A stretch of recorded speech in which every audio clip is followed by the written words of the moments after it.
आणि आता बातमी आहे अमरावतीमधून। अमरावती जिल्हाधिकारी कार्यालय परिसरात खासदारांसाठी शासकीय कार्यालय आहे।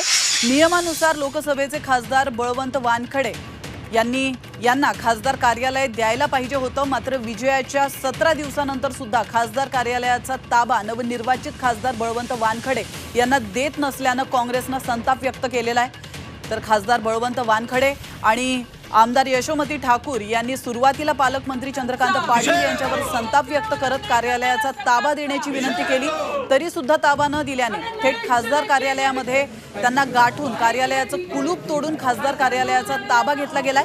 यावेळी यशोमती ठाकूर यांनी आक्रमक होत भाजप सरकार विरोधात घोषणा दिल्या आणि मागासवर्गीय खासदार असल्याने प्रशासन हे जातीवादपणा करत आहे असा आरोप देखील यशोमती ठाकूर यांनी केला। एवढी दादागिरी आम्ही नाही केली तुम्हा लोकांवर। तुम्हाला मीटिंग मध्ये घेऊन बसत होतो आम्ही सगळे। दादा आंदोलन करण्याच्या भूमिकेमध्ये तुम्ही केलं आहे आम्हाला। तुम्ही चावी द्या कमिशनर मॅडम, नाही तर आम्ही आता चाललो 5 मिनिट कमिशनरांकडे नाही जायचं। 12 वाजून किती मिनिटं झाले?